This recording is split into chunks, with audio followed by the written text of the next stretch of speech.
பாவை இருள் வந்த போதும் கொள்கையோ தேவன் அவர் தீபமா என்னை தேற்றி. சொல்லுங்களேன்.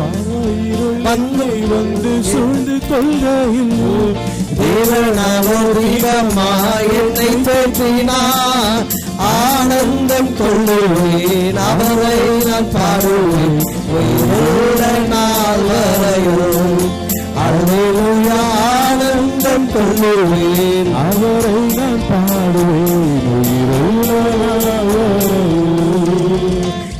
சங்கீதம் 148 சங்கீதத்தை நாம் வாசித்தோம். சங்கீதம் 148 வசனத்தை நம்ம அழகாக இன்று காலையில் நாம் வாசித்துக் கொண்டே வந்தோம். அதிலே 5ஆம் வசனம் இப்படி சொல்லுகிறது, அவைகள் கர்த்தரின் நாமத்தை துதிக்க கடவது. அவைகள் கர்த்தரின் நாமத்தை துதிக்க கடவது. அவர் கட்டளையிட அவைகள் சிருஷ்டிக்கப்பட்டது. அவர் கட்டளையிட அவைகள் சிருஷ்டிக்கப்பட்டது. அவர் அவைகளை என்றென்றைக்கும் உள்ள சதா காலங்களிலும் நிலைக்கும்படி செய்தார். இந்த 148 சங்கீதத்தை நாம் வாசித்தோம். இந்த 148 சங்கீதத்திலே 5ஆம் வசனம் இப்படி சொல்லுகிறது, அவர் கட்டளையிட அவைகள் சிருஷ்டிக்கப்பட்டது. ஆமென். அவர் கட்டளையிட அவைகள் சிருஷ்டிக்கப்பட்டது. நம்முடைய தேவன் அவர் சிருஷ்டிகர்த்தர். பூமியானது ஒழுங்கின்மையும் வெறுமையுமாயிருந்தது. ஆழத்தின் மேல் இருள் இருந்தது. தேவ ஆவியானவர் ஜலத்தின் மேல் அசைவாடிக்கொண்டே இருந்தார் என்று வாசிக்கிறோம். முதல் வசனம் சொல்லுகிறது ஆண்டவர் உண்டாக்கினார். ஆனால் 2ஆம் வசனம் சொல்லுகிறது அது ஒழுங்கின்மையும் வெறுமையாய் இருந்தது என்று சொல்லி. அநேக வேத பண்டிதர்கள் சொல்லுகிற ஒரு காலம் முதல் வசனத்திற்கும் 2ஆம் வசனத்திற்கும் பல லட்சம் ஆண்டுகள் இடைவெளி இருக்கக்கூடும் என்று சொல்லுகிறாங்க. நோவாவின் ஜல பிரளயம் வருவதற்கு முன்பாக, அதற்கு முன்பாகவே ஒரு ஜலத்தினால் உலகம் அழிக்கப்பட்டு இருக்கக்கூடும் என்று சொல்லப்படுகிறது. அப்படி என்று சொன்னால் பல லட்சம் ஆண்டுகள் இந்த உலகத்தின் ஆய்வு விஞ்ஞானிகளும் சொல்லக்கூடிய ஒரு கருத்து, இந்த உலகம் பல லட்சம் ஆண்டுகள் உடையது என்று சொல்லப்படுகிறது. ஆனால் ஆண்டவர் இப்படியே சிருஷ்டித்துக் கொண்டே வந்தார். உலக விஞ்ஞானிகளும் அல்லது அறிஞர்களும் அவர் சொல்லுகிற ஒரு காரியம் ஒரு இவல்யூஷன் தியரி என்று சொல்லுவாங்க, பரிணாம வளர்ச்சி என்று சொல்லுவாங்க. ஒன்றிலிருந்து ஒன்று உண்டானது.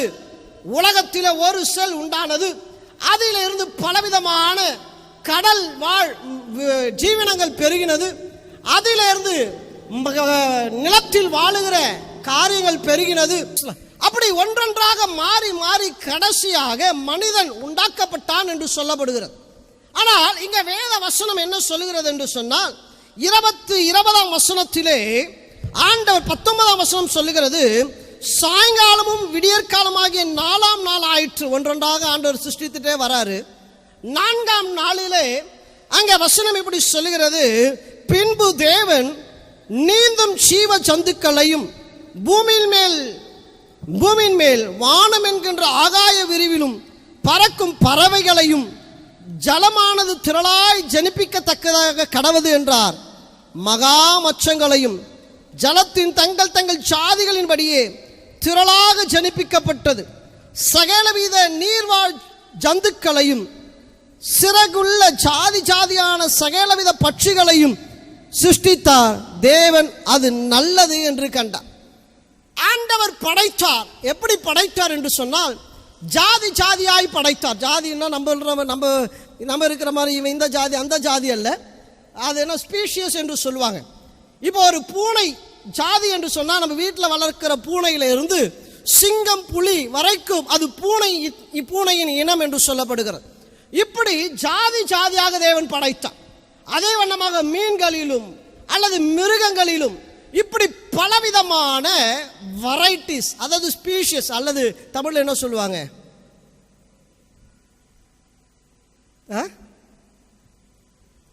வகைகள், பலவிதமான அந்த காரியங்களை ஆண்டவர் உண்டாக்கினார். இப்படி பலவிதமான உருவாக்கங்களை தேவன் செய்தார். ஆனால் மனிதனை பலவிதமான ஸ்பீஷியஸாக பலவிதமான வெரைட்டியான மனிதனாய் பிரிக்கல. ஒருத்தனுக்கு 2 ரெக்கைகளோடு கூட ஒரு மனுஷன், ஒரு மனுஷனுக்கு வாளோடு கூட மனுஷன், ஒரு மனுஷனுக்கு 2 கொம்புகளோடு கூட ஒரு மனுஷன், ஒரு மனுஷனுக்கு 4 கால்களோடு கூட ஒரு மனுஷன். இப்படி என்று ஆண்டவர் படைக்கல. மனிதனை அவர் எப்படி படைத்தார்? மிருகங்களை எல்லாம் அப்படி படைத்தார். பல இனம் ஒரு இனம் எடுத்தால் அந்த இனத்திலே பலவிதமான இனங்களை தேவன் உண்டாக்கினார். ஒவ்வொரு மிருகங்களிலும் பல இனங்கள், ஒவ்வொரு மீன்களிலும் பல இனங்கள், ஒவ்வொரு செடி கொடி மரங்களிலும் பல பல இனங்கள், இப்படியெல்லாம் உண்டாக்கினார். ஆனால் மனிதனை அவர் எப்படி படைத்தார் என்று சொன்னால், அவர் அப்படி படைக்கல. மனிதனை நமது சாயலாக நமது ரூபத்தின்படியும் மனுஷனை உண்டாக்குவோமாக, அவர்கள் சமுத்திரத்தின் மச்சங்களையும் ஆகாயத்து பறவைகளையும் மிருகங்களையும் பூமி அனைத்தையும் பூமியின் மேல் ஊறும் சகல பிராணிகளையும் அவன் ஆள கடவன் என்று சொன்னார். எல்லா மனிதனை உண்டாக்கினார், சகலத்தையும் ஆளுகபடி அவனை வைத்தார். எல்லா மிருகங்களுக்கும் 5 அறிவை கொடுத்தார், 5 விதமான உணர்வுகளை கொடுத்தார். ஆனால் மனுஷனுக்கு 6ஆம் அறிவாகிய புத்தியை கொடுத்தார். எது நல்லது, எது கெட்டது, எதை எப்படி செய்யணும், எப்படி செய்யக்கூடாது, எப்படி நடக்கணும், எப்படி நடக்கக்கூடாது, ஒழுக்கமும் ஒழுங்கும் கீழ்ப்படிதலும் பயபக்தியும் ஆகிய அல்லது புத்தியையும் கொடுத்தார். 6ஆம் அறிவை கொடுத்து படைத்தார். மனுஷன் இந்த எல்லாவற்றையும் ஆளுகை செய்வதற்கான ஞானம் என்ற அறிவையும் அவனுக்கு கொடுத்தார். அப்போ மனிதனை கர்த்தர் இப்படி அவர் படைத்தார். ஆனா என்ன நடந்தது என்று சொன்னால், மனுஷன் இப்படி ஜாதியாய் படைத்த தேவன் பல காரியங்கள், பல லட்சம் ஆண்டுகள், ஒருவேளை ஒவ்வொரு நாளுக்கும் பல ஆண்டுகள், பல லட்சம் ஆண்டுகள் கூட இடைவெளிகளாக இருந்திருக்கலாம், நமக்கு தெரியல. நம்ம வாழுகிற இந்த உலகத்திலே லட்சம் ஆண்டுகள் என்று சொன்னாலும், இந்த உலக ஓட்டத்திலே ஒரு 50 to 80 ஆண்டு இந்த உலக ஓட்டத்தில் நம்ம அப்படி உள்ள வந்துட்டு நம்ம இந்த உலக ஓட்டத்தை விட்டு வெளியே போக போறோம். நிரந்தரமாக இந்த உலகத்தில் நம்ம வாழ போவது கிடையாது. நமக்கு முன்பாக பல லட்சம் ஆட்கள் வாழ்ந்திருக்கிறாங்க, நமக்கு பின்னும் பல லட்சம் கோடிகள் வாழ போறாங்க. இந்த உலக பிரபஞ்சத்திலே ஒரு 50 to 80 ஆண்டுகள் இந்த உலகத்தின் வரலாற்றில் நாம் வந்துட்டு அப்படி போக போகிறோம். ஆனால் கவனிங்க, இப்படி லட்சங்கள் ஆண்டுகள் உருண்டோடுகிற இந்த உலகத்திலே ஒன்றொன்றாக கர்த்தர் உருவாக்கி கொண்டே இருந்த இந்த உலகத்திலே மனிதனை ஒரே வண்ணமாக படைத்தார். ஆனால் ஆண்டவருடைய நோக்கம் அதல்ல. மனிதனும் மியூட்டேஷன், மனிதனையும் மாற்றத்திற்குரியவனாக படைத்தார். எப்படி படைத்தார் என்று சொன்னால், இவனுக்கு 6 அறிவு உடைய மனிதனை கொடுத்தார். மனுஷனுக்கு 7ஆம் அறிவை கூட கொடுக்க வேண்டும் என்பது தேவனுடைய தீர்மானமாக இருந்தது. அவன் சகலத்தையும் அப்படி ஒரு ஞானத்தை அவன் தேவனுக்கு ஈடாக தேவனை போல் இருக்கும்படி, தேவனுடைய சமூகத்திலே வாசம் பண்ணும்படி, தேவர்களை போல் இருக்கும்படி, மனுஷனை இன்னும் ஒரு படி மேன்மை உள்ளவனாக, மனிதனை இன்னும் ஒரு படி மேலானவனாக வைக்க வேண்டும் என்பது தேவனுடைய சித்தமும் அவருடைய தீர்மானமாக இருந்தது. மனுஷனை மனுஷனாய் படைத்தார். 6 அறிவு உள்ளவனாக அவன் இருந்தான். அதோடு கூட அவனுடைய வளர்ச்சி அல்லது அதோடு கூட அவனுடைய பரிமாண வளர்ச்சி முடிவு பெறவில்லை. அவனை அடுத்த ஒரு படிக்கு நேராக தேவர்களைப் போல, தேவனைப் போல, தேவ ரூபத்தில் இருக்கிறவனைப் போல, தேவன் செயல்படுகிறவனைப் போல இவனும் செயல்பட வேண்டும் என்று சொல்லி தேவ தூதர்களையும் நியாயம் தீர்க்கிறவனாக, அவனை அப்படிப்பட்ட ஒரு மாபெரும் வல்லமை பொருந்தியவனாக இந்த மனிதனை அடுத்த இடத்திற்கு நகர்த்த வேண்டும் என்பது தேவனுடைய திட்டமும் அவருடைய தீர்மானமாக இருந்தது. ஆமென் என்று சொல்லுங்களேன். ஆனால் நடந்தது என்னவென்று சொன்னால், அவர் இவனை குறித்து வைத்திருந்த திட்டம் மாபெரும் திட்டம். இவன் பூமியில் இருக்கிற மச்சங்களை மாத்திரமல்ல, இவன் தேவனை போல என்னுடைய சாயலிலே என்னை போலவே எங்களில் ஒருவனாக, எங்களுடைய கிருபை என்னை போல என்னுடைய சாயலிலே இருக்கும்படி படைக்கப்பட்ட இந்த மனிதன், அவன் பாவம் செய்த பொழுது அவன் தேவனுடைய மகிமையை இழந்து அவன் சாதாரண அறிவுள்ள இன்னைக்கு உங்களை என்னை போல மாறிட்டான், நம்மளா மாறிட்டான். பிரைஸ் தி லார்ட், ஹல்லேலூயா. ஆனால் உங்களுடைய நோக்கம், நீங்கள் படைக்கப்பட்ட நோக்கம் என்னவென்று சொன்னால், ஒரு மியூட்டேஷன், அடுத்த ஒரு பரிமாண வளர்ச்சிக்கு நேராக கர்த்தர் உங்களையும் என்னையும் படைத்தார். இயேசு இந்த உலகத்தில் பிறந்தார். இயேசு எப்படிப்பட்டவர் என்று சொன்னால், அவரை வேதத்தில் 2 வகையாக இயேசு அழைக்கப்பட்டார். எல்லாம் கவனிக்கிறீங்களா? இயேசு 2 வகையாக அழைக்கப்பட்டார். எப்படி அழைக்கப்பட்டார் என்று சொன்னால், ஒன்று தேவனுடைய குமாரன் என்று அழைக்கப்பட்டார், இன்னொரு மனுஷகுமாரன் என்று அழைக்கப்பட்டார். சில இடங்களில் அவர் தேவகுமாரன் என்று எழுதப்பட்டிருக்கிறது, சில இடத்துல மனுஷகுமாரன் என்று எழுதப்பட்டிருக்கிறது. அப்படி என்றால் இயேசு யார்? அவர் 100% தேவனும் 100% மாம்சமான ஒரு மனிதனுமாய் காணப்பட்டார். அவர் 100% கடவுள், ஆனால் 100% உங்களையும் என்னை போல ஒரு மனிதனாய் இந்த உலகத்தில் வாழ்ந்தார்.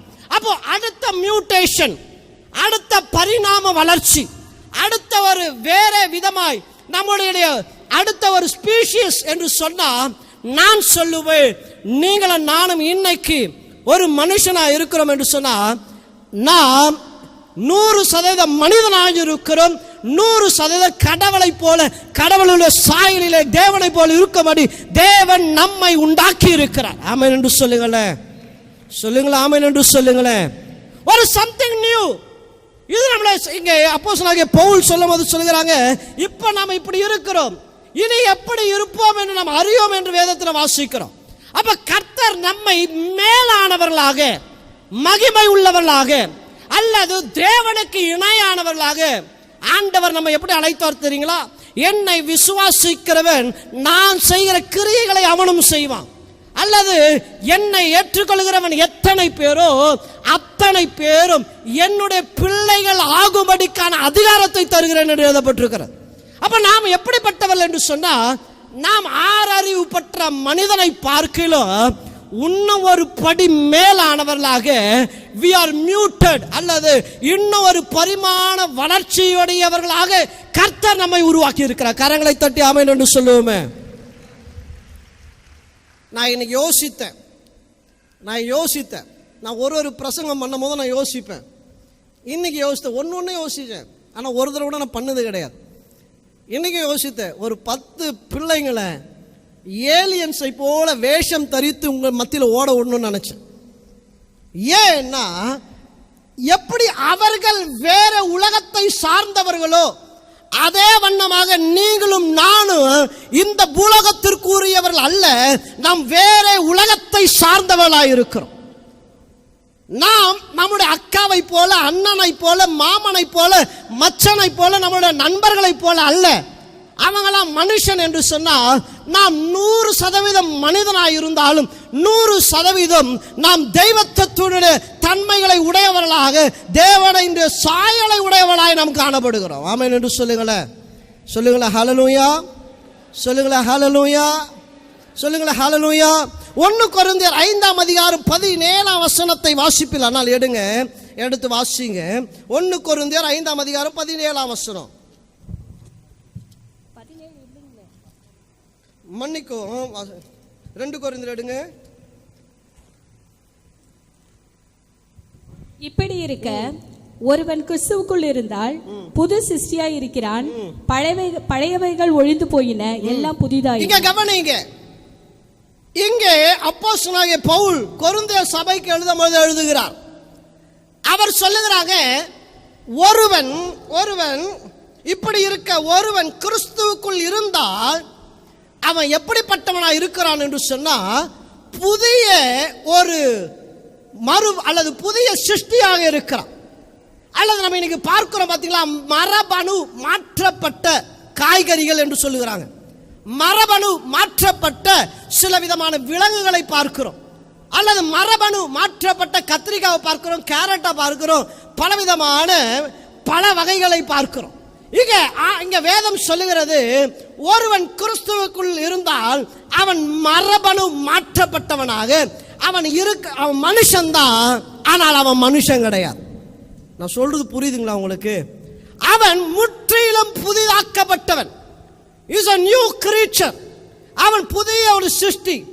எப்படி ஒரு புதிய ஒரு பூனையை கண்டுபிடிக்கிறாங்களோ, புதிய ஒரு கழுகை கண்டுபிடிச்சாங்களோ, இல்ல புதிய ஒரு இனத்தை கண்டுபிடித்தார்களோ, அதே போல இயேசுவை தன் சொந்த இரட்சகராக ஏற்றுக்கொண்ட எந்த ஒரு மனிதனும் அவன் புதிய ஒரு இனத்தை சார்ந்தவனாக வேதம் சொல்லுகிறது. ஆமென் என்று சொல்லுங்களேன், ஹல்லேலூயா, சொல்லுங்களேன் ஹல்லேலூயா.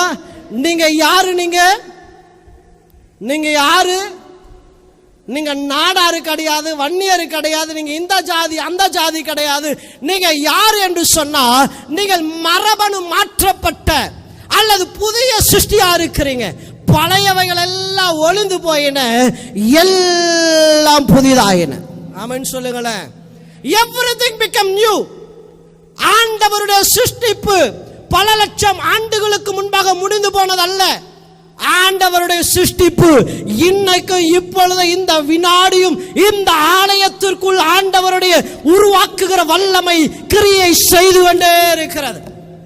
அவருடைய உருவாக்குகிற வல்லமை லட்சம் ஆண்டுகளுக்கு முன்பாக முடிந்து போகவில்லை. இன்னைக்கும் அவருடைய உருவாக்குகிற வல்லமை ஒரு சாதாரண மனிதனை தெய்வத்தின் சாயலாக மாற்றிக்கொண்டிருக்கிற ஒரு பெரிய ஒரு கிருபை வல்லமை அல்லது சிருஷ்டிக்கிற கிருபை வெளிப்பட்டு கொண்டே இருக்கிறது. ஹல்லேலூயா சொல்லுங்களேன். ஹல்லேலூயா. அப்ப நீங்க யாரு? அந்த எக்கோ கட் பண்ண எல்லாம் மைக் ஆஃப் பண்ணிடுங்க. நீங்க யாரு? நீங்க சொல்லுங்க. நீங்க யாரு? சொல்லுங்களேன். மரபணு மாற்றப்பட்டவளா இருக்கிறீங்க. ஒருவேளை 2 கொம்பு இல்லாமல் இருக்கலாம், ஒருவேளை 2 ரெக்கை இல்லாமல் இருக்கலாம், ஒருவேளை வேற என்ன இல்லாம இருக்கலாம், என்னென்னவோ இல்லாம இருக்கலாம். ஆனால் உங்களுக்குள் தேவன் ஒரு மாற்றத்தை விதைத்திருக்கிறார். Price the lord. ஹல்லேலூயா. ஒரு மாற்றத்தை விதைத்திருக்கிறார். தேவ ஆவியானவர் உங்களுக்குள் ஒரு மாற்றத்தை விதைத்திருக்கிறார். ஒரு மனுஷனுடைய வாழ்க்கை கவனிங்க. இந்த உலகத்தில் ஒரு ஜீவன் வாழ வேண்டும் என்று சொன்னால், இந்த உலகத்தில் ஒரு ஜீவன் உதிக்க வேண்டும் என்று சொன்னால், வாழ வேண்டும் என்று சொன்னால் 3 காரியங்கள் ரொம்ப அத்தியாவசியமான காரியங்கள். ஒன்று என்ன தெரியுங்களா? ஆகாரம். இன்னொன்று தண்ணி. இன்னொன்று என்னது? ஆக்சிஜன், காற்று, சுவாசம் ரொம்ப முக்கியம். இந்த சுவாசத்தை நம்ம இந்த ஆக்சிஜனை நிறுத்திவிட்டால் அந்த ஜீவன் சில வினாடிகளிலே அந்த ஜீவன் மரித்து போய்விடும். சில வினாடிகள் கூட அந்த ஆக்சிஜன் இல்லாம மரித்து போய்விடும். இந்த கொரோனா வந்த பொழுது நம்முடைய அன்பு போதகர் கேஎஸ் வில்சன் அவங்க ஆம்புலன்ஸ்ல மரித்து போனாங்க. வீட்டில இருந்து தூக்கிட்டு போயிட்டு ஹாஸ்பிட்டல் சேர்ப்பதற்கு பல 15 மணி நேரங்கள் அந்த ஆம்புலன்ஸோட அங்க ஹாஸ்பிட்டல் வாசல்ல காத்து இருந்தார். கிடைக்கல, அட்மிட் பண்ண முடியல, ஆக்சிஜன் கிடைக்காம அவர் மரித்து போனார். நம்முடைய சபையில வந்து தேவனுடைய வார்த்தையை கொடுத்த பாஸ்டர் ஜான்ராஜ், ஆம்பூர் ஜான்ராஜ், ஆக்சிஜன் கிடைக்காம மரித்து போனார். இப்படி திரளானவர்களுக்குள்ளே அந்த ஆக்சிஜன் இல்லாமல் லட்சக்கணக்கானவர்கள் கடந்த கொரோனா நாட்களில் மரித்து போனாங்க. அப்ப ஒரு மனிதன் ஜீவனோடு கூட வாழ்வதற்கு, ஒரு மனுஷன் அல்லது ஒரு ஜீவன் இந்த உலகத்தில் வாழ வேண்டும் என்று சொன்னால் ஆக்சிஜன் ரொம்ப முக்கியம். இப்ப நான் கேட்கிறேன், கேளுங்க. இப்ப நான் ஒரு கேள்வி கேட்கிறேன். இந்த புதிய சிருஷ்டி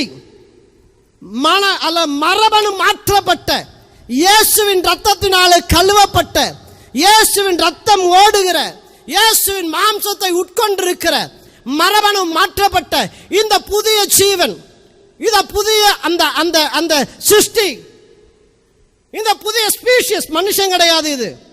இது 100% மனிதனும் 100% தேவனாய் இருக்கிற இந்த புதிய ஒரு ஆளு இவனும் மரித்து போவான்.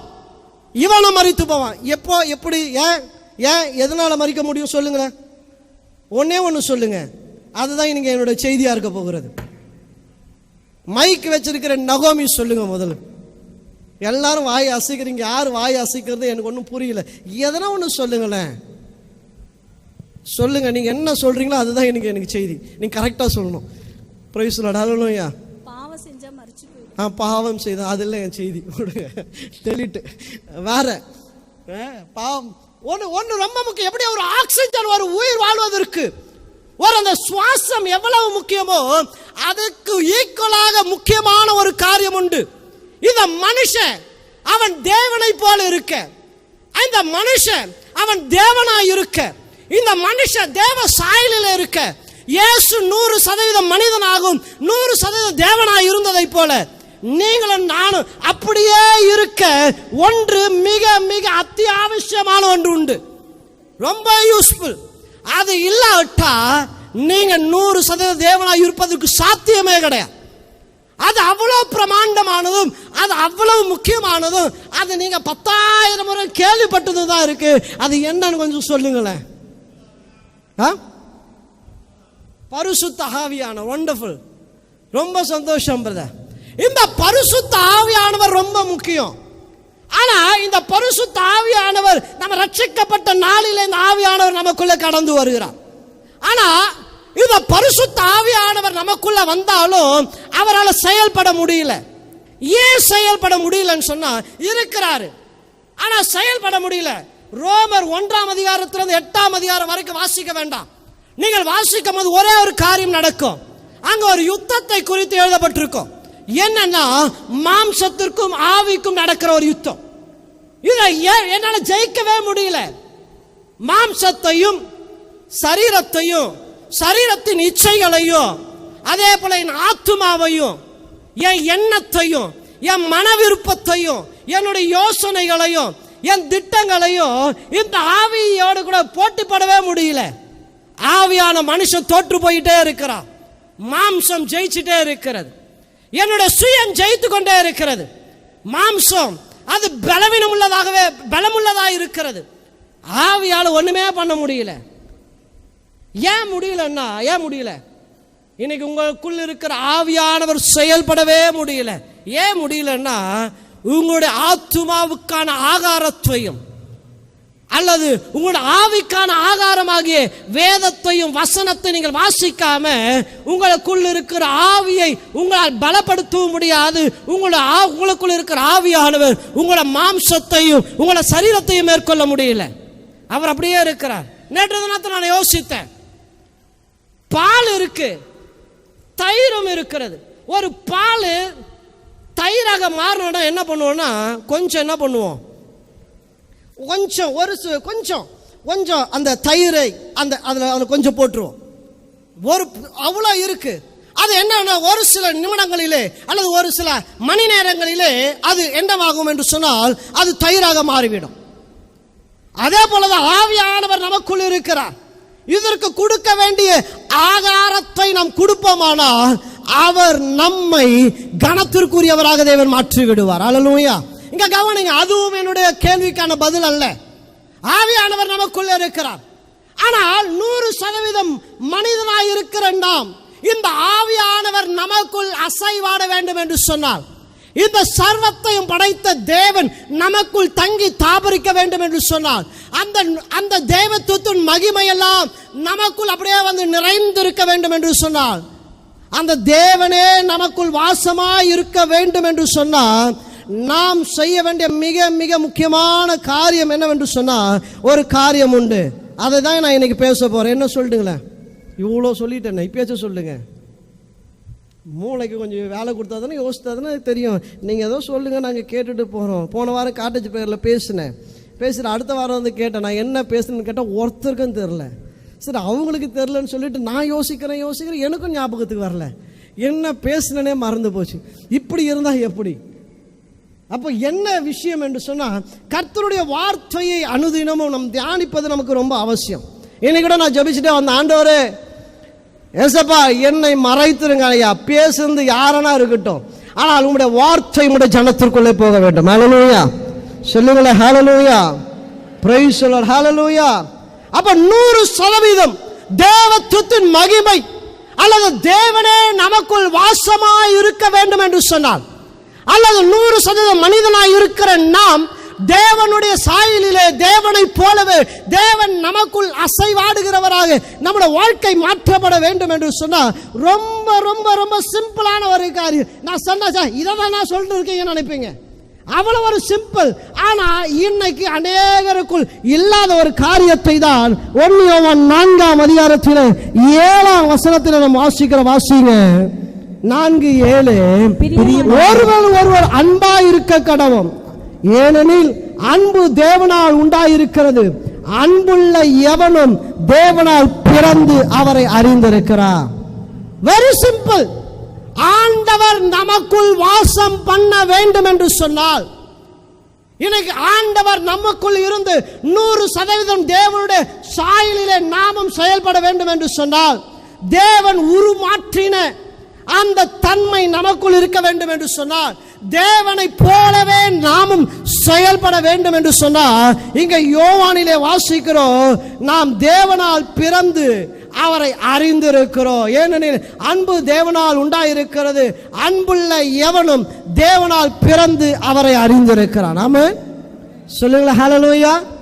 தி பேசிக், அடிப்படை, ஒரு கிறிஸ்தவனுடைய அடிப்படை என்னவென்று சொன்னால், தெய்வனை போல அன்பு உடையவனாய் இருக்க வேண்டும். எனக்கு அன்பு இருக்கான்னு கேட்டா எனக்கு இருக்கு. இங்க அன்பு இருக்கான்னு கேட்டா இங்க இருக்கிற எல்லாருக்கும் இருக்கு.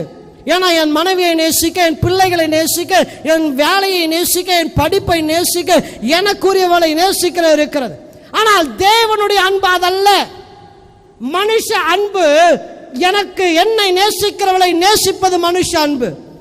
ஆனா தெய்வ அன்பு எப்படிப்பட்டது தெரியுமா? எப்படிப்பட்டது?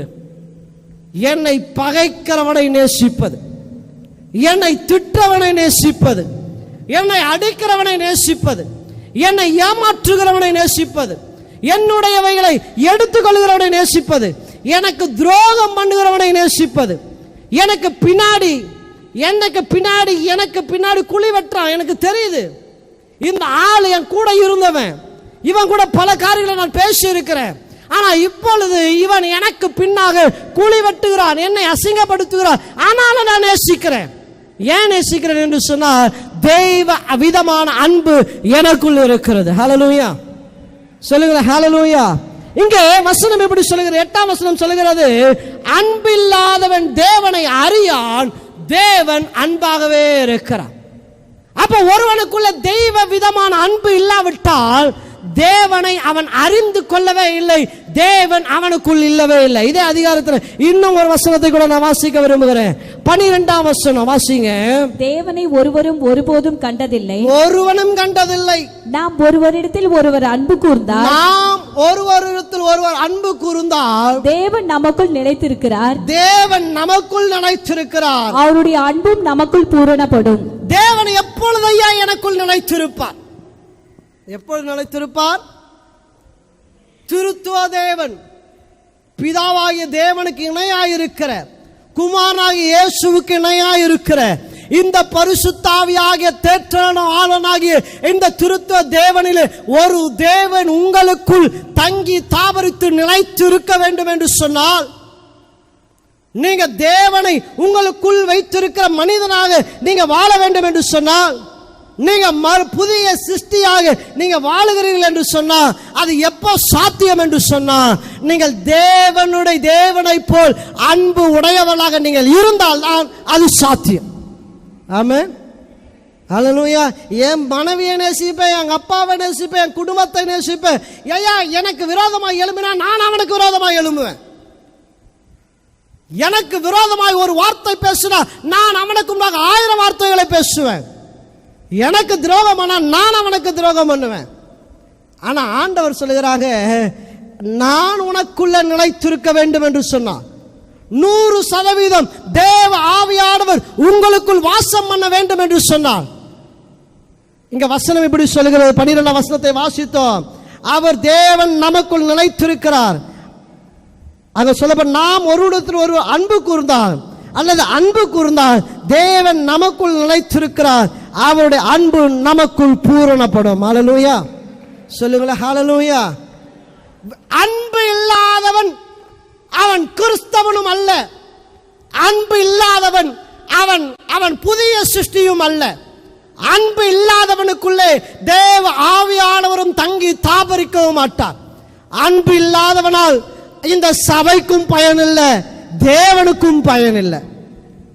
அன்பு உள்ளவன் 100% மனிதனாயிருந்தால் அவன் 100% தேவனுடைய சாயலை உடையவனாயிருக்கிறான். ஹல்லேலூயா.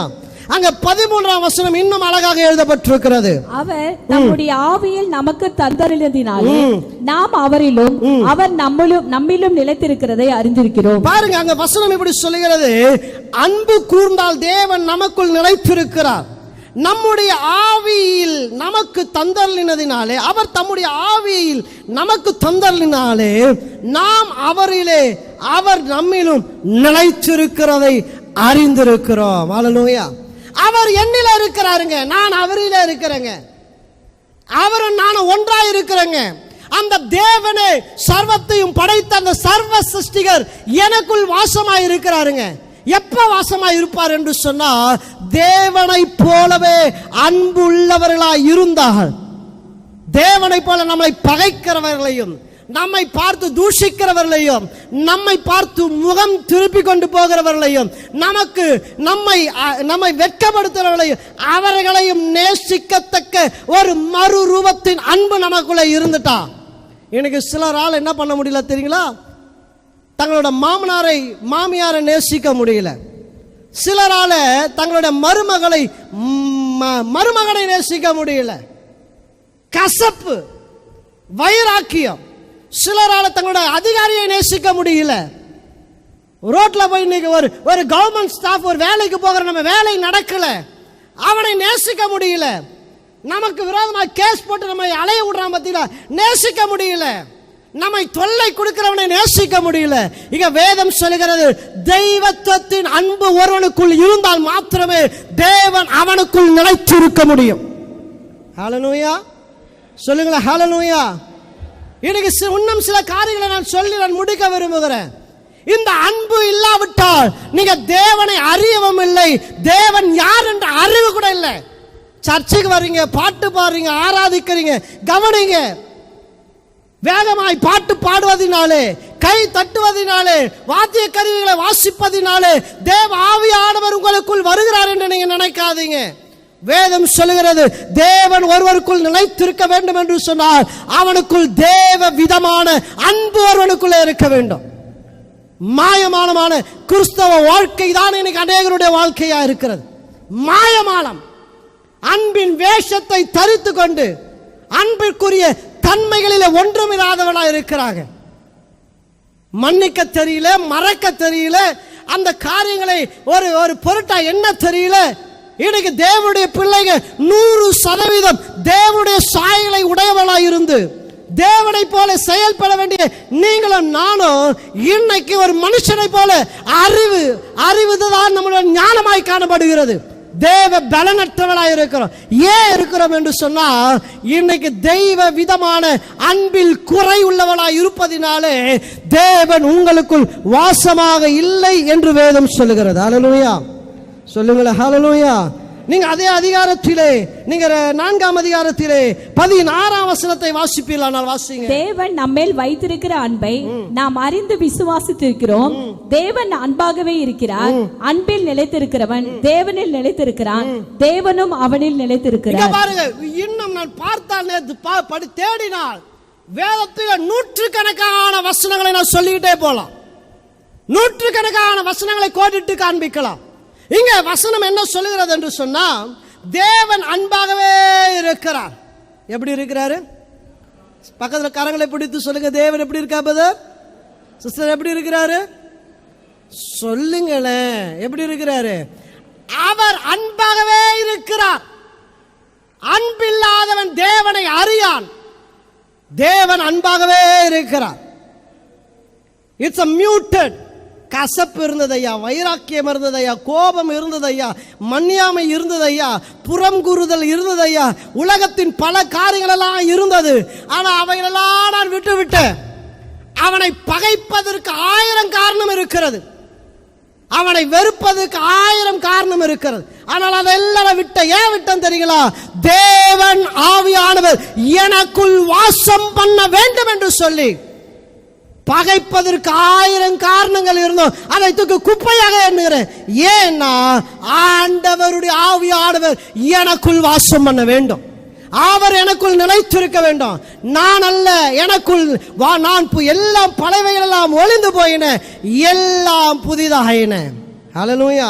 இங்க 16ஆம் வசனம் இப்படி சொல்லுகிறது, தேவன் அன்பாகவே இருக்கிறார். அன்பில் நிலைத்திருக்கிறவன் தேவனில் நிலைத்திருக்கிறான். தேவனும் சொல்லுங்கள, தேவனும் என்ன பண்றாராம்? யாருக்குள்ள நிலைத்திருக்கிறாருங்க? யாருக்குள்ள நிலைத்திருக்கிறாருங்க? கசப்பு வச்சுக்கிறவங்கிட்டயா, கோபம் வச்சிருக்கிறவங்கிட்டயா, எல்லார்கிட்டயும் நான் நல்லா இருக்கிறேன். ஆனா சர்ச்சில் இந்த ஆளை வந்து எனக்கு பிடிக்கல. கர்த்தர் உங்களுக்குள்ள நிலைத்திருக்கிறார் நினைக்கிறீங்களா? வெளியே வந்தா சிரிப்பு, ஆட்டம், பாட்டம் என்ன? ஆனா வீட்டுக்குள்ள போனா மாமியார் முகத்தையே முழிக்க மாட்டாங்க இந்த அம்மா. கர்த்தர் உங்களை நிலைத்திருக்கிறார் என்று நினைக்கிறீங்களா? நான் கேட்கறது புரியுதா உங்களுக்கு? எங்க கையை தட்டுறீங்களே அபிஷேகத்துல, எப்படி அது உங்களுக்குள்ள இருக்கிறது? எந்த ஆவி? பரிசுத்த ஆவியா? தேவ ஆவியானவர் உனக்குள் வாசம் பண்ண வேண்டும் என்று சொன்னால் தேவனுடைய அன்பு இருக்க வேண்டுமே. எதுக்கு வந்து சர்ச்சில் கை தட்டுற? எதுக்கு பாட்டு பாடுற? எதுக்கு ஆராதிக்கிற? எதுக்கு பிரசங்கம் பண்ணுகிற? வெறுப்பையும் கசப்பையும் கோபத்தையும் வைராக்கியத்தையும் பொறாமையையும் வஞ்சகங்களையும் உங்களுக்குள்ள வைத்துக் கொண்டு மற்றவங்களுக்கு குழி பறிக்கிறதையும் மற்றவர்களுடைய பேரை கெடுக்கிறதையும் இதெல்லாம் செஞ்சுட்டு தேவன் உனக்குள் இருக்கிறார் என்று சொன்னால் எப்படி அவர் உங்களுக்குள்ள இருப்பார்? வசனம் வசனம் தானே, மாறாத வார்த்தை தானே. அந்த வார்த்தை சொல்லுகிறதே தேவன் உனக்குள் இருக்க வேண்டும் என்று சொன்னால் தேவன் அன்பாகவே இருக்கிறார். தேவன் அன்பாகவே இருக்கிறார். அன்பில் நிலைத்திருக்கிறவன் தேவனில் நிலைத்திருக்கிறான். அன்பில் நிலைத்திருக்கிறவன் தேவனில் நிலைத்திருக்கிறான். அன்பில் நிலைத்திருக்கிறவன் தேவனில் நிலைத்திருக்கிறான். அன்பில் நிலைத்திருக்கிறவன் தேவனில் நிலைத்திருக்கிறான். தேவன் அவனிலே நிலைத்திருக்கிறான். கரங்களை தட்டி தேவனை மகிமைப்படுத்துவோமே. ஹல்லேலூயா சொல்லுங்களா? ஹல்லேலூயா ஹல்லேலூயா சத்தமாய் சொல்லுங்களா? ஹல்லேலூயா. அன்புக்குரியவர்களே, எனக்கு கர்த்தர் உங்களுடைய நிலைத்திருக்கிறார் என்று நீங்க சொல்லலாம். நான் போகிற இடத்திலெல்லாம் என்னோட கூட இருக்கிறார் என்று சொல்லலாம். நான் பண்ற காரியங்கள் எல்லாம் கர்த்தர் உங்களோட நடுவில் வாசம் பண்ணுகிறார் என்று சொல்லலாம். ஆனால் வேத வசனம் சொல்லுகிறது அவர் உங்களுக்குள் நிலைத்திருக்க வேண்டும் என்று சொன்னால் நீங்க தெய்வ விதமான அன்பிலே நிலைத்திருக்க வேண்டும். ஆமென். எனக்கு கர்த்தர் அப்போதான் அப்படிப்பட்டவங்களுக்குள்ள கசப்பு இருக்கிற. அடுத்த வசனம் வாசிங்களேன். அடுத்த வசனம் இன்னும் அழகா சொல்லப்படுது. நியாய தீர்ப்பு நாளிலே, நியாய தீர்ப்பு நாளிலே நமக்கு தைரியம் உண்டாகத்தக்கதாக அன்பு நம்மிடத்தில் பூரணப்படுகிறது.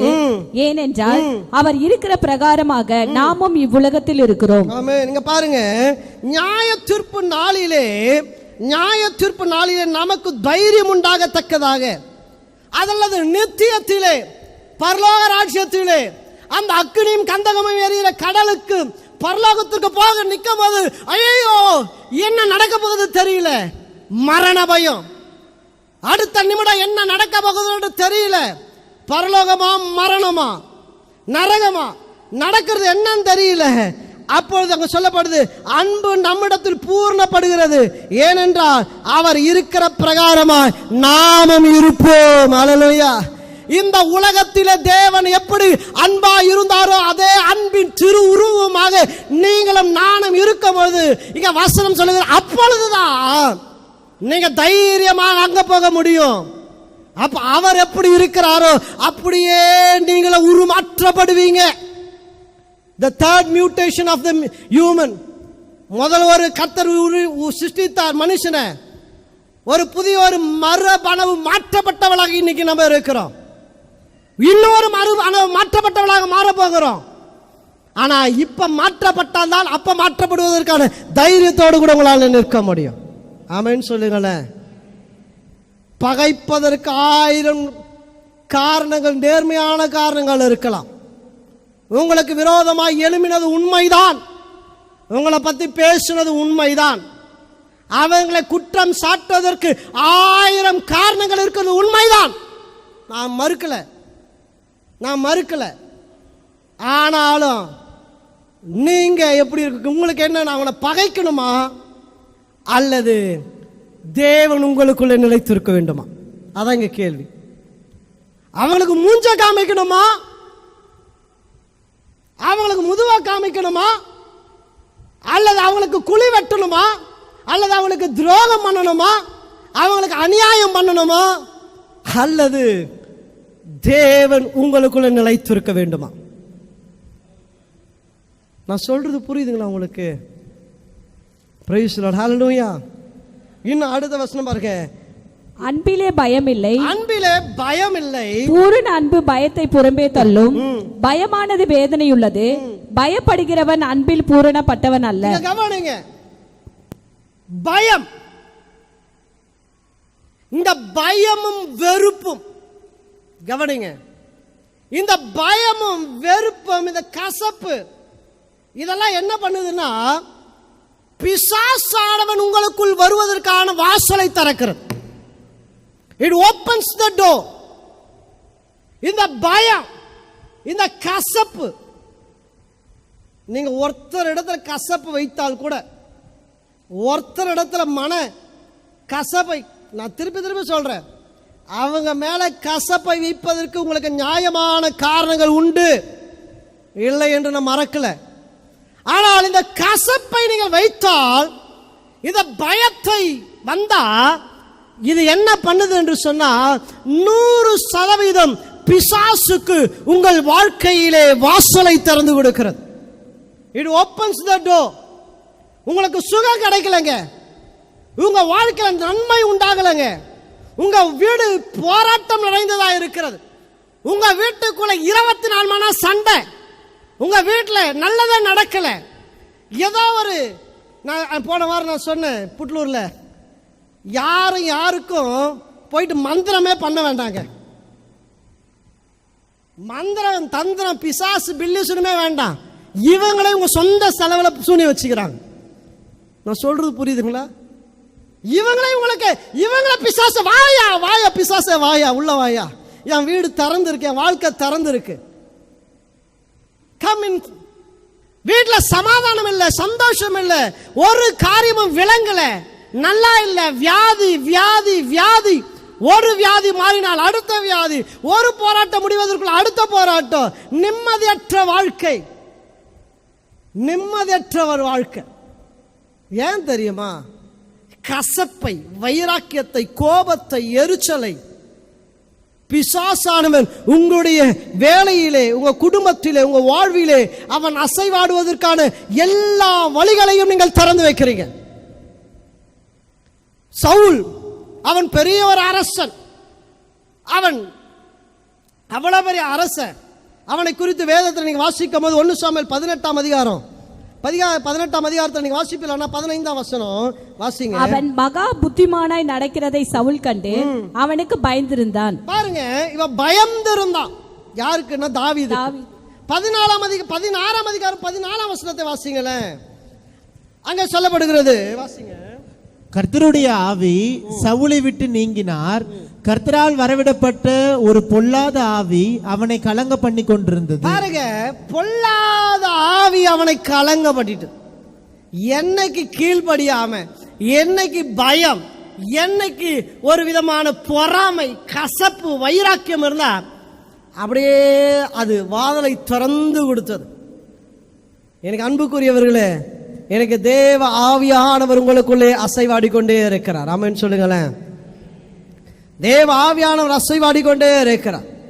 ரிச்சர்ட் உம்ப்ராண்ட் என்று சொல்லி டார்ச்சர் ஃபார் கிரைஸ்ட், தமிழ்ல மகா உபத்ர, சொல்லுங்களேன், நீங்களாம் படிச்சிருப்பீங்க. டார்ச்சர் ஃபார் கிரைஸ்ட், மகா உபத்திர கிறிஸ்து, ஏதோ ஒரு அந்த உபத்திரவத்திலும் கிறிஸ்துவோட நம்பிக்கையை உயர்த்தி பிடிக்கிற ஒரு பத்திரிகை அவர் நடத்தி கொண்டிருந்தார்.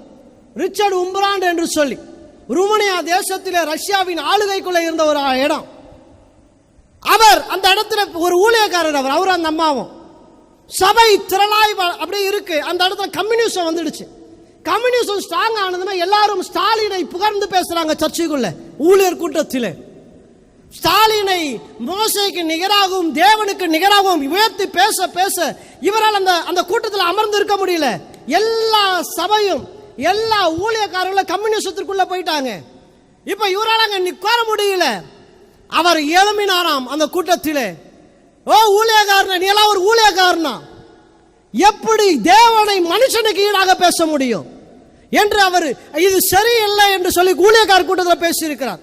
உட்காண்டிருந்த அவரும் அவர் மனைவியும், அவங்க மனைவி பக்கத்தில் உட்காந்துதான், நம்ம என்ன பண்ணுவதுன்னு சொல்லிட்டு, ஐயோ இவங்கெல்லாம் இவ்வளோ பேர் இருக்கிறாங்க, அரசு உயர் அதிகாரிகள் இருக்கிறாங்க, நம்ம பேசுனா நமக்கு ரொம்ப பெரிய தொல்லையா இருக்கும், அமைதியா இருக்குன்னு சொல்லிட்டு இந்த அவர் அமைதியாவே இருந்தாராம்.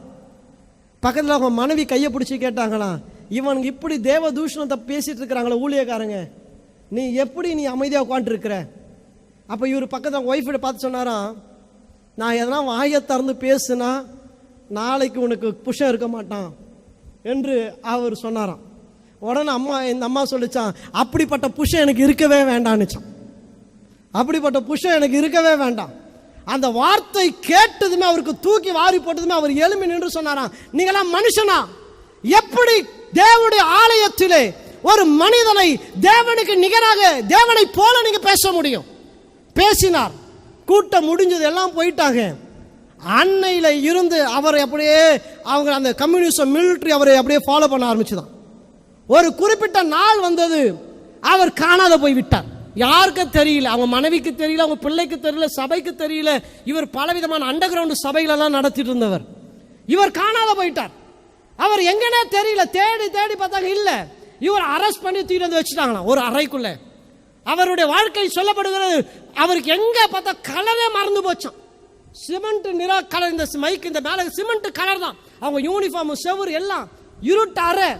24 மணி நேரம் காதுகளிலே அந்த ஸ்பீக்கரை போட்டுட்டு, இயேசு சரியில்லை, இந்த கம்யூனிசம், இந்த காரியங்கள்லாம் உண்மை, இது மைண்ட் வாஷிங் வாய்ஸ் அப்படியே பேசிட்டே இருக்கா. பைத்தியம் பிடிக்கிறதை போல இருக்கிறது.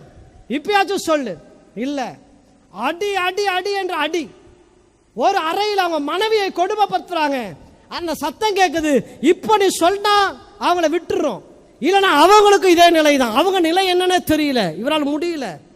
ஒரு நாள் இவரை அடிப்பதற்கே ஒரு ஆளை நியமித்து வைத்திருந்தாங்களாம். ஜெபம் பண்ணிட்டே இருக்கிறாரு. 24 மணி நேரம் அடி. அவங்க பையனை கூட்டு வந்து முழங்கால் பண்ணிட்டு அவனை அடிக்கிறாங்களாம் இவருக்கு முன்னாடி. அடிச்சு அடிச்சு அடிச்சு அவன் உயிர் போக போகிறது. இப்போ நான் அடிச்சு அவன் செத்துருவான், இப்போ ஆயுதம் மறுதளிச்சிரு. இவர் சொன்னா, அவங்க பையன் சொன்னானா, அப்பா இன்னும் ஒரு அடி அடிச்சா நான் ஏசப்பாவை போய் பார்த்துருவேன், இதுக்காக நீங்க ஆண்டவரை மறுதளிச்சிடாதீங்கப்பா ஆனாலும் சொல்லிட்டே இருக்கிறானா. அந்த ஆள் ஒரு பெரிய ஒரு இரும்பு ராடை எடுத்து ஒரே அடி அவன் மண்டையில் அடித்தான். அந்த குழந்தை அப்படியே கீழே விழுந்து செத்து போயிட்டான். அவரால் தாங்க முடியல, தாங்க முடியல. அவர் அப்படியே போட்டுட்டு போயிட்டாங்க. அடி உத தாங்க முடியல. அடுத்த நாள் அந்த ஆள் வந்து கேட்கிறான், பார்க்கறான் அடித்தவன். பார்த்தா இவர் ஜெபம் பண்ணிட்டு இருக்கிறாராம். டேய், உங்க மனைவியை என்ன பண்ணணும் தெரியுமா? உன் பிள்ளைய உன் கண் முன்னாடி அடித்து கொன்றோம். உன்னை காப்பாற்றாத அந்த தேவனை நோக்கி நீ ஏன் விண்ணப்பம் பண்ற? என்னடா விண்ணப்பம் பண்றேன்னு கேட்டா இவர் சொன்னாரா, நான் எனக்காக பண்ணல, உனக்காக நான் பண்ணி கொண்டிருக்கிறேன். நான் உனக்காக நான் பண்ணி கொண்டிருக்கிறேன். என்னை அடித்து என் குடும்பத்தை சின்ன பின்னமாக்கி என்னை உருகுலைத்த என் பிள்ளையை கொன்று போட்ட, நான் வெறுக்க வேண்டும் என்றால் வெறுப்பதற்கான 1000 காரணம் அவனுக்குள்ள இருக்கிறது. ஆனால் இந்த தேவ ஊழியனுடைய எண்ணத்தை கவனிங்க. அவர் சொல்றாங்க, நான் இவனுக்கு உனக்காக நான் ஜெபம் பண்றேன். நான் சொல்றது புரியுதுங்களா? இந்த தெய்வ விதமான அன்பு அவருக்குள் இருந்து வெளிப்பட ஆரம்பித்தது. பகைக்க, கசப்பை காண்பிக்க, அல்லது தூஷிக்க, வஞ்சகம் பண்ண 1000 காரணங்கள் உண்டு. மறுக்கல. ஆனா பிரதான காரணம் உண்டு. நீங்க அவனை நேசிப்பதற்கு ஒரே காரணம் உண்டு. சர்வத்தையும் படைத்த தேவ ஆவியானவர் உங்களுக்குள்ள வாசம் பண்ண வேண்டும் என்று சொன்னார். இந்த பையனை பகைக்கலாமா, இல்ல ஆண்டவர் உங்களுக்குள்ள இருக்க வேண்டுமா? கசப்பு, வைராக்கியம், கோபம், எரிச்ச, இவைகள் பயம், இவைகள் பிசாசை உங்களுக்குள்ள கொண்டு வந்துடும். இது ஓப்பன். இன்னைக்கு நிறைய வீடு சமாதானமே இல்லைங்க. புருஷன் என்ன பண்ணாலும் சமாதானத்தை கொண்டு வர முடியல, மனைவி என்ன பண்ணாலும் சமாதானத்தை கொண்டு வர முடியல, மாமனார் பண்ணாலும் முடியல, மாமியார் பண்ணாலும் முடியல. ஏன் முடியல தெரியுமா? இன்னைக்கு உங்களுக்குள்ளே பிசாசுக்கென்று ஒரு வாதலை திறந்து வைத்திருக்கிறீங்க. ஜோமனால அற்புதம் நடக்கலைங்க. தேவ சாயலிலே படைக்கப்பட்ட நீங்க இன்னைக்கு தேவ ஆவியை அற்றவர்களாக நீங்க காணப்படுகிறீங்க. ஹல்லேலூயா. இன்னும் ஒரு ஜபத்தை கூட நான் சொல்லி கடந்து போக விரும்புகிறேன். எபேசியருக்கு எழுதின நிருபம் 3ஆம் அதிகாரத்தை திருப்பிக் கொள்வீர்களா? அங்கே அப்போஸ்தலனாகிய பவுல் ஒரு ஜபத்தை ஏறெடுக்கிறார். வாசிங்க 17ஆம் வசனம், 3:17. விசுவாசத்தினாலே கிறிஸ்து உங்கள் இருதயங்களில் வாசமாயிருக்கவும் நீங்கள் அன்பிலே வேரூன்றி நிலை பெற்றவர்களாகி சகல பரிசுத்தவான்களோடும் கூட கிறிஸ்துவோட அன்பின் அகலமும் நீளமும் ஆழமும் உயரமும் இன்னதென்று உணர்ந்து அறிவு கெட்டாத அந்த அன்பை அறிந்து கொள்ள வல்லவர்களாகவும் தேவனுடைய சகல பரிபூரணத்தாலும் நிறையப்படவும் அவர் தமது மகிமையினுடைய ஐஸ்வர்யத்தின்படியே உங்களுக்கு அனுக்கிரகம் பண்ண வேண்டும் என்று வேண்டிக் கொள்ளுகிறேன். இங்கே அப்போஸ்தலர் ஒரு ஜெபத்தை பண்றாங்க. எபேசிய சபைக்கு ஒரு ஜெபத்தை பண்றாங்க. என்ன பண்றது? ஆண்டவரே, இவங்களுக்கு சுகத்தை கொடுங்க, ஆரோக்கியத்தை கொடுங்க, சமாதானத்தை கொடுங்க, பணத்தை கொடுங்க, குழந்தை பாக்கியத்தை கொடுங்க, நன்மையை கொடுங்க. ஜெபம் இல்ல. ஆண்டவரே, இவங்க இன்னும் கூட இன்னைக்கு ஒரு வீடு வச்சிருக்கிறாங்க, இன்னும் 4 வீடு வாங்கட்டும், ஆண்டவரே கார் வாங்கட்டும், படிக்க கொடுக்கட்டும். அதல்ல, இவருடைய ஜெபத்தை கவனிங்க. விசுவாசத்தினாலே கிறிஸ்து உங்கள் இருதயங்களில் வாசமா இருக்கவும். நீங்க அவரோட மெயின் பாயிண்ட் அவங்க சொல்றாங்க, நீங்க அன்பிலே வேரூன்றி நிலை பெற்றவளாகி சகல பரிசுத்தவான்களோடு கூட தேவனுடைய அன்பில் ஆழம் அகலம் நீளம் ஆழம் உயரம் இன்னதென்று உணர்ந்து அந்த அறிவு கட்டாத அன்பை அறிந்து கொள்ள வல்லவர்களாக மாற்றுங்க. ஆண்டவரே, ஆண்டவரே, how powerful is the love. ஆண்டவரே, இந்த அன்பு எவ்வளவு வல்லமை உள்ளது என்பதை இந்த ஜனத்திற்கு தெரியப்படுத்துங்க. ஆண்டவரே, இந்த அன்பு தேவ ஆவியானவரை உங்களுக்குள்ளே இருக்க பண்ணும் என்றும், இந்த அன்பு நீங்க தேவனுடைய சாயலை போல் இருக்கிறவளாக உங்களை உருமாற்றும் என்றும், இந்த அன்புதான் எல்லாம் என்றும், இந்த அன்புதான் தேவன் என்றும், இந்த கசப்பையும் வைராக்கியத்தையும் கோபத்தை எரிச்சலையும் பொறாமையும் தூக்கி குப்பையில போட்டு தேவனை நேசிக்கிறவளாக தேவன் நிமித்தமாக அநேகரை நேசிக்கிறவளாக எங்களை உருமாற்றும் என்று சொல்லி இங்க அவர் ஜெபம் பண்றாங்க. நான் சொல்றது புரியுதுங்களா உங்களுக்கு? பக்கத்தில் கரங்களை பிடித்து சொல்லுங்களேன், பிரதர் பாஸ்டர் சொன்னது கேட்டீங்களா? இங்க வேதத்தில் ஒரு ஜெபம் எழுதப்பட்டிருக்கிறது. என்ன ஜெபம் தெரியுமா? அன்புல நிலைத்திருக்க வேண்டும். Know the power of the love. அன்பின் வல்லமை என்று தெரியுங்க. உலகத்திலே காதலித்த மகளுக்காக பெண்ணுக்காக உயிரை கொடுக்கிறான். ஆனா இங்க ஆண்டவர் சொல்லுகிறாங்க, இந்த அன்பு எல்லா அன்பிற்கும் மேலான ஒரு அன்பு. இந்த அன்பு எப்படி தெரியுங்களா? சகல பரிசுத்தவான்களோடு கூட கிறிஸ்துவுடைய அன்பில் ஆழம் அகலம் நீளம் உயரம் ஆழம் உயரம் இன்னதென்று உணர்ந்து அந்த அறிவு கெட்டாத அந்த தெய்வ அன்பை அறிந்து கொள்ள வல்லமை உள்ளவளாக உங்களை மாற்றுங்க. ஆண்டவரே, நான் சொல்றது கேளுங்க. இந்த தெய்வ அன்பினால் நிறைப்பப்படுவோமானால், இங்க அவர் சொல்லுகிறாங்க, அடுத்த பாயிண்ட் அவர் சொல்றாங்க, சகல பரிபூர்ணத்தால நிறையப்படவும். இன்னைக்கு காட்லி நேச்சர், அந்த சகல பரிபூர்ணம் உங்களுக்குள் வர வேண்டும் என்று சொன்னால், தேவனுடைய பரிபூர்ணம் எல்லாம் உங்களுடைய பரிபூர்ணமாய் மாற்றப்பட வேண்டும் என்று சொன்னால், இன்னைக்கு நான் சொல்லுகிறேன், ஆண்டவரே எனக்குள்ள குறை இருக்கு ஐயா, பூர்ணமே இல்லை, ஐ am missing something, ஏதோ காரியத்தை இழந்தவனாய் இருக்கிறேன், பரிபூர்ணமே இல்லை, எனக்குள் குறை இருக்கிறது, என்னுடைய எல்லாவற்றிலும் குறை உள்ளவனாய் இருக்கிறேன், ஐஸ்வர்யத்திலே மகிமையிலே அல்லது சகல பரிபூர்ணத்திலே குறை உள்ளவனாய் இருக்கிறேன். இன்னைக்கு இங்க எடுத்துட்டா எல்லாருக்குள்ள பலவிதமான குறைகள் இருக்கும். எனக்கு சகல பரிபூர்ணத்தினால் நீங்கள் நிரப்பப்பட தேவ அன்பினால், அப்படி தேவ விதமான அன்பு உங்களுக்குள்ள கிரியை செய்ய வேண்டும். அப்படின்னு சொல்லுங்களேன். எங்க அப்பா பணம் கொடுக்கல, எங்க அம்மா பணம் கொடுக்கல, இல்ல இதெல்லாம் எனக்கு சரியில்லை, அந்த ஆளு சரியில்லை, அதனால நான் இப்படி இருக்கிறேன். எங்க கூட இருக்கிறவன் சரியில்லை, என் சகோதரன் என் சகோதரி சரியில்லை, அதனாலதான் நான் இப்படி இருக்கிறேன், அதனாலதான் என் வாழ்க்கை சூனியமா இருக்கு சொல்லாதீங்க. இங்க வசனம் சொல்லுகிறது, சகல பரிபூர்ணம் உங்களுக்குரியதாய் மாற்றப்பட இன்னைக்கு ஆண்டவருடைய தெய்வ விதமான அன்பு உங்களுக்குள்ள கிரியை செய்ய வேண்டும். ஹல்லேலூயா சொல்லுங்களா, ஹல்லேலூயா.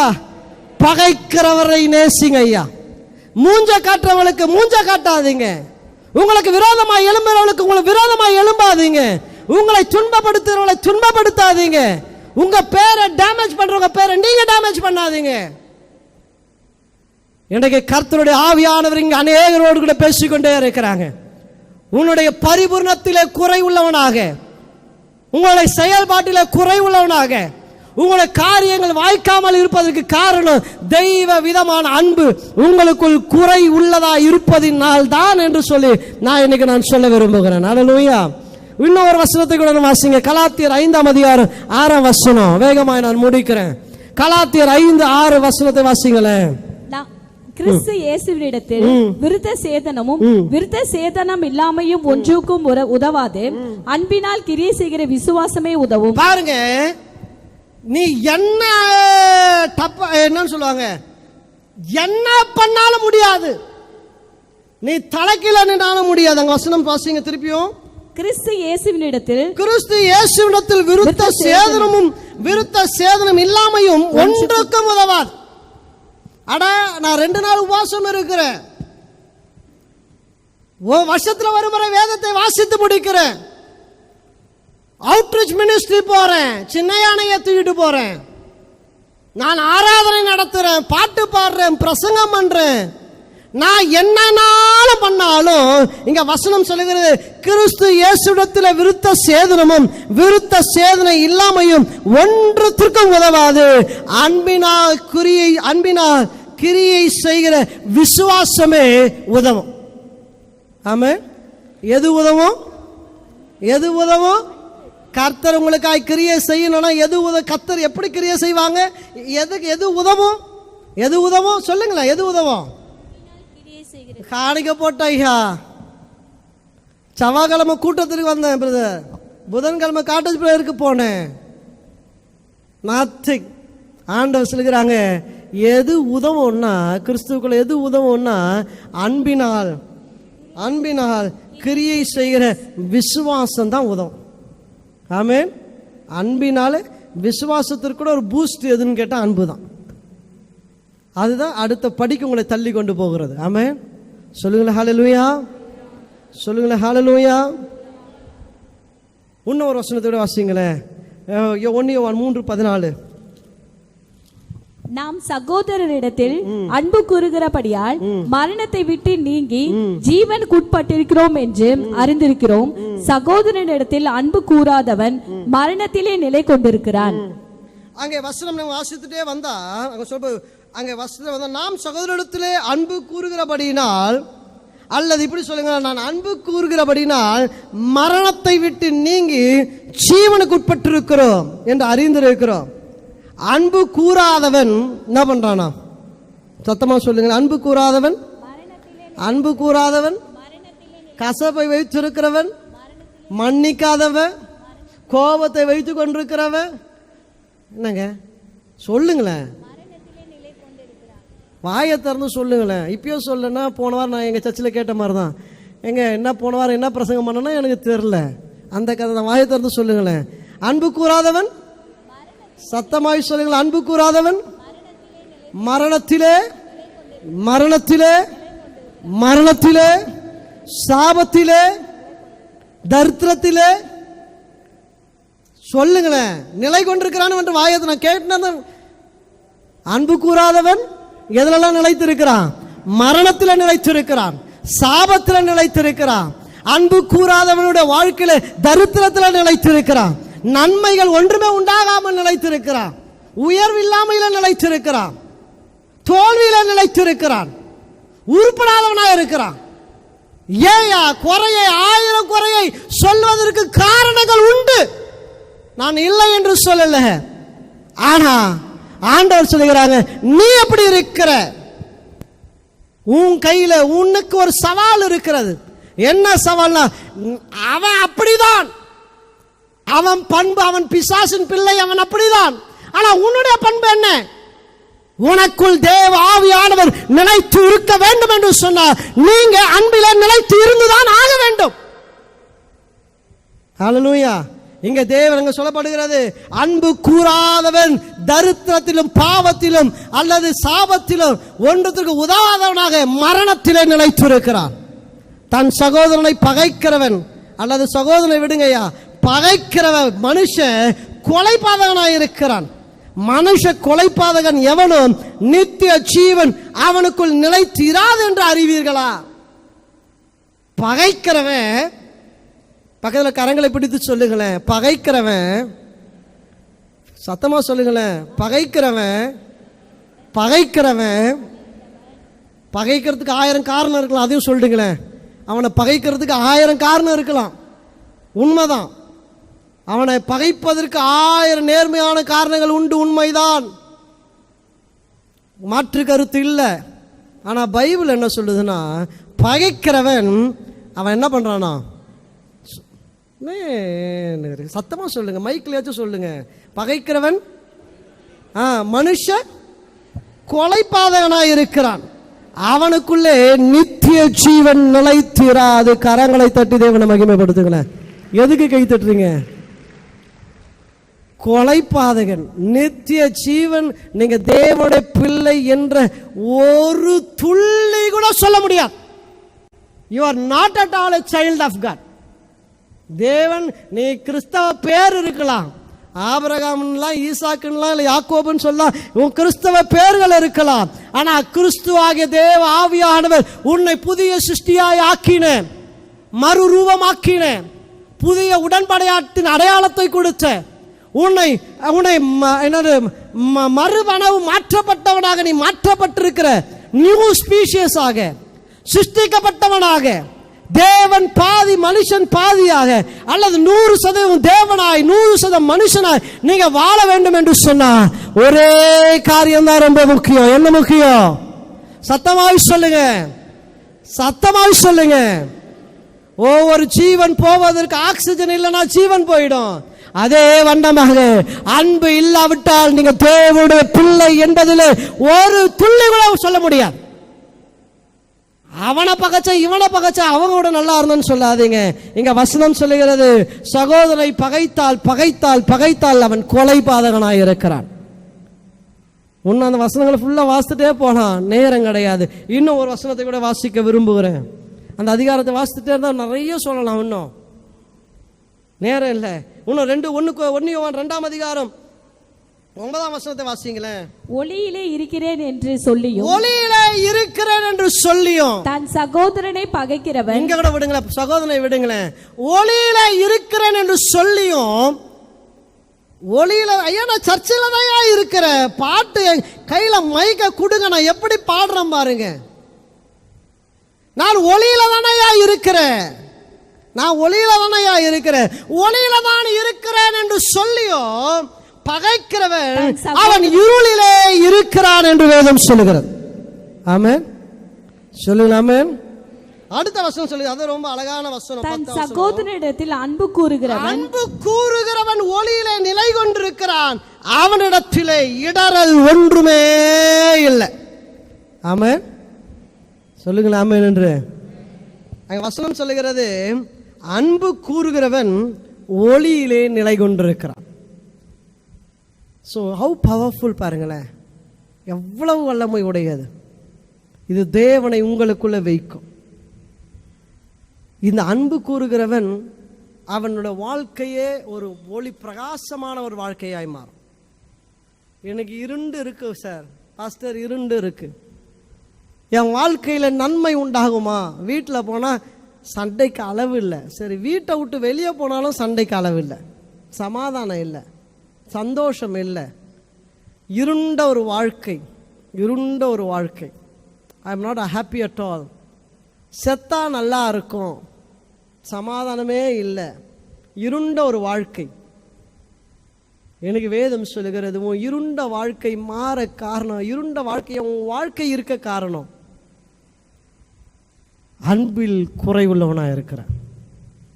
இருண்ட வாழ்க்கையாய் உங்க வாழ்க்கை இருக்க காரணம் பிசாசுக்கு உன் வாழ்க்கையில இடம் கொடுத்திருக்கிற கசப்பு, வைராக்கியம், கோபம், எரிச்சல், மன்னியாமை, புறங்குறுதல், அவதூறு பண்ணுது. இருண்ட ஒரு வாழ்க்கைக்கு இடம் கொடுத்து இவன் வாழ்க்கை இருண்டு போயிருக்கு. இன்னைக்கு நிறைய பேரோட வாழ்க்கை இருண்டு இருக்கு. இந்த இருண்டு இருக்க காரணம் பிசாசு அல்ல, பிசாசு அல்ல, அந்த சகோதரனும் அல்ல, அந்த சகோதரியும் அல்ல. உங்க வாழ்க்கை இருண்டு போயிருக்கு, நடக்கல, எவ்வளவு பிரயாசப்பட்டாலும் ஒண்ணுமே வாய்க்கால. இருண்ட வாழ்க்கை, தோற்ற வாழ்க்கை, கசந்த வாழ்க்கை, இருண்ட வாழ்க்கை. ஒரே காரணம் பிசாசு அல்ல, உங்களுக்குள் இருக்கிற கசப்பின் வேறு உங்களை இருண்ட வாழ்க்கைக்குள்ளே உங்களை வைத்திருக்கிற. நான் சொல்றது புரியுதுங்களா உங்களுக்கு? உங்களோட பலவீனத்திற்கான காரணம் உங்களுக்குள் இருக்கிற கசப்பு, மன்னியாமை, இன்னைக்கு இருண்ட வாழ்க்கை உங்கள் வாழ்க்கையாக இருக்குமானா, இன்னைக்கு ஆவியானவர் இங்கே பேசிட்டே இருக்கிறாங்க. என்ன சொல்கிறார் தெரியுங்களா? இன்னைக்கு இருண்ட வாழ்க்கையை ஒளியாய் மாற்றுகிற தேவன் இங்கே இருக்கிறார். இங்கே சொல்லுகிறாங்க, அன்பு கூறுகிறவன் ஒளியிலே நிலை கொண்டு இருக்கிறான், அவனிடத்தில் இடரல் ஒன்றுமே இல்லை. எவ்ரிதிங், அவன் வாழ்க்கையை பிளஸட் லைஃப். ஆமென், சொல்லுங்களேன் ஹல்லேலூயா. இன்னும் ஒரே ஒரு வசனத்தை கூட நான் வாசித்து முடிக்கிறேன். யோவான் 14:21. இங்கே கவனிங்க. இந்த பிரசங்கம் அப்படியே நம்ம யூடியூப் சேனலில் ஷாሎም டிவைன் டிவியில் இருக்கும். நீங்கள் திருப்பியும் இதை போட்டு கேட்கணும். நீங்கள் என்ன பண்ணணும்? திருப்பி இதை கேட்கணும், விட்டதை கேட்கணும். இதில் சில தவறுகள் இருக்குமானா எனக்கு ஃபோன் பண்ணி சொல்லணும். இதெல்லாம் எப்படின்னு கேட்கணும். இந்த வாரத்தில் திருப்பியும் ஒரு பிரசங்கத்தை இந்த வாரம் ஒரு விஷயம் கூட நீங்கள் கேட்டு தான் ஆக வேண்டும். யோவான் 14:21 வாசிங்க. என் கற்பனைகளை பெற்றுக்கொண்டு அவைகளை கை கொள்ளுகிறவனே என்னிடத்தில் அன்பாயிருக்கிறான், என்னிடத்தில் அன்பாயிருக்கிறவன் என் பிதாவுக்கு அன்பாயிருக்கிறான், நானும் அவனில் அன்பாயிருந்து அவனுக்கு என்னை வெளிப்படுத்துவேன் என்றார். இங்க கவனிங்க, எங்க வசனம் பாருங்க, ரொம்ப அழகான வசனம். இந்த அதிகாரம் கூட முழுக்க வாசிக்கலாம். நான் வாசித்த எல்லா அதிகாரமும் முழுக்க வாசிக்க வேண்டிய அதிகாரங்கள் தான். இங்க இந்த வசனம் சொல்லுங்க, என் கற்பனைகளை பெற்றுக்கொண்டு அவைகளை கை கொள்கின்ற எவனும் என்னிடத்தில் அன்பாயிருக்கிறான், என்னிடத்தில் அன்பாயிருக்கிறவன் என் பிதாவுக்கு அன்பாயிருப்பான், நானும் அவனில் அன்பாயிருந்து அவனுக்கு என்னை வெளிப்படுத்துவேன் என்றார். அல்லேலூயா. ஆண்டவர் சொல்லுகிறார், I will reveal my self. என்னை நான் வெளிப்படுத்துவேன். ஐ ரிவீல் மை செல்ஃப். நான் யார் என்பதை அவனுக்கு காண்பிப்பேன். எனக்கு கர்த்தர் யார் என்பதை இன்னைக்கு இந்த ஆலயத்தில் ஒருவரும் நீங்க கண்டது கிடையாது. ஆனா இன்னைக்கு ஆண்டவர் சொல்லுகிறாங்க, நான் யார் என்பதை நான் காண்பிப்பேன். ஆமென் சொல்லுங்களேன். நான் யார் என்பதை நான் காண்பிப்பேன். யாருக்கு? அன்பாயிருக்கிறவனுக்கு. அப்போ அவ்வளோ பவர்ஃபுல் டூல், அவ்வளோ ஒரு வல்லமை உள்ள ஒரு ஆயுதம் தான் இந்த அன்பு. அன்பு அவ்வளவு வல்லமையுடையது. இயேசு அவர் சொல்றாங்க, ஆண்டவரே இவர்கள் செய்வது அடித்தானுங்க, உதைத்தானுங்க, தாடியை பீத்து இழுத்தானுங்க, அவரை எவ்வளவு கேவலப்படுத்தினாங்க. ஆண்டவரே இவர்கள் செய்வது இன்னதென்று அறியாது இருக்கிறாங்க. ஆண்டவரே இவர்களுக்கு மன்னிங்க. ஆண்டவரே forgive me love. ஆண்டவரே அவளை மன்னிங்க. ஆண்டவரே சொல்ல முடியுது அவங்களால? ஆண்டவரே அவன் பண்ணது எனக்கு அவ்வளோ தொல்லை கொடுத்தான், அவனை சபிக்கலை,